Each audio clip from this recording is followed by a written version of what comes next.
სასკოლო სპორტული ოლიმპიადა ერთ-ერთი ყველაზე მასობრივი და საინტერესო პროექტია, რომელიც ბოლო 10 წელია ხორციელდება საქართველოში. ამ პროექტმა 100,000-ობით ახალგაზრდა ვირტუალური თამაშებიდან დააბრუნა სტადიონებზე, მოედნებზე, სპორტულ დარბაზებში. ეს არის შესაძლებლობა.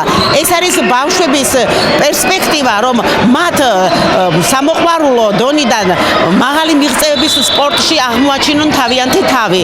ზესტაფონი მასპინძლობს სასკოლო სპორტული ოლიმპიადის იმერეთის რეგიონულ თამაშებს კალათბურთში, როგორც ვაჟებში, ასევე გოგონებში. წარმოდგენილი არის 12-ვე მუნიციპალიტეტი.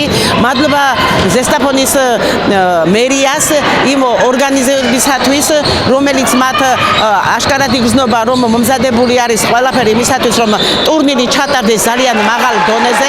წარმატებები მინდა უსურვო მონაწილე გუნდებს და მინდა ვიხილო გამარჯვებული წარმატებული გუნდების წარმატებული ასპარეზობის შემდეგ დასავლეთ საქართველოს ზონალურ თამაშებზე და შემდეგ ვიხილო ისინი ფინალურ ტურებში. სასკოლო სპორტული ოლიმპიადის პარკებში ხორციელდება საკალათბურთო ტურნირი ქალაქ ზესტაფონში, იმერეთის მხარის საჯარო სკოლებს შორის.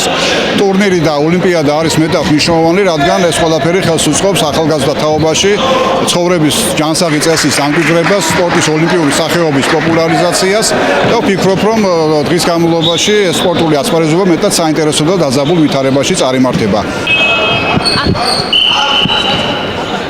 მოგეხსენებათ, რომ სასკოლო ოლიმპიადა გაიხსნა კალათბურთში დღეს ზესტაფონში იმერეთის რეგიონის 12-ვე მუნიციპალიტეტის ვაჟთა და გოგონათა გუნდები მონაწილეობენ და რა თქმა უნდა ძალიან მნიშვნელოვანი ღონისძიებაა.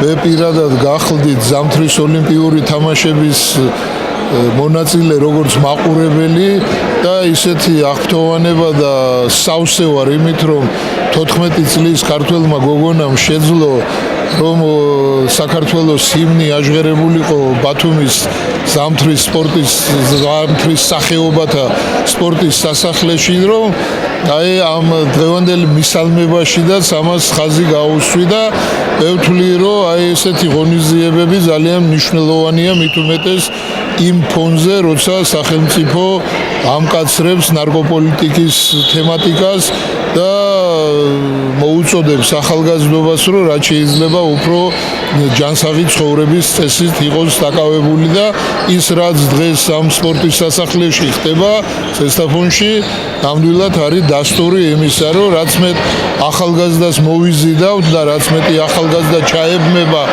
ასეთი თამაშების მსვლელობაში, მით უფრო მეტი ახალგაზრდა გვეყოლება ქუჩას მოწყვეტი.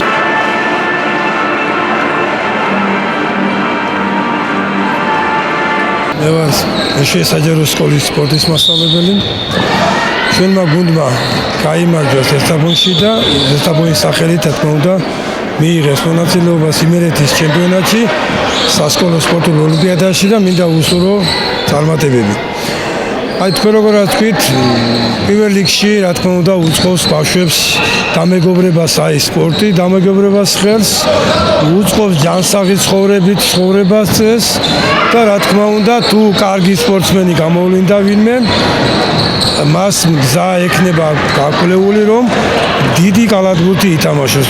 ჩვენი სკოლიდან 8 პირველი ადგილი ავიღეთ, ასე რეგიონალურზე ავიღეთ ტენისში პირველი ადგილი ბიჭებში, პირველი ადგილი გოგონებში, ხოლო ზესტაფონის მუნიციპალიტეტიდან ფრენბურთში ავიღეთ ბიჭებში და გოგონებში და პირველი ადგილი, კალათბურთში ავიღეთ პირველი ადგილი. რა ვიცი, მოლოდინი ძალიან დიდი გვაქვს. მაგალითად ვაძლევთ ახალგაზრდებს, რომ ჯანსაღი ცხოვრების წესს გავყრენ. და ეს არის თვითონ ცხოვრებისთვის კარგი, რომ ჩვენ ამ დროს ხარჯავთ მოედნისთვის და ჯანსაღი ცხოვრებისთვის. და მე ყველა ახალგაზრდას ურჩევდი ჩვენს მომავალს, რომ ჯანსაღი ცხოვრების წესს გავყრენ. ჩვენ ვართ ვანიდან, შევეჯიბრეთ თეჯოლის გუნდს და მოვიგეთ. ჩვენ გამოვდივართ როგორც დებიუტანტი გუნდი ზესტაფონის სახელით. შევიკარით ძალიან კარგი გუნდი მე-7 საჯარო სკოლის სახელით და გვაქვს კარგი შედეგების იმედი.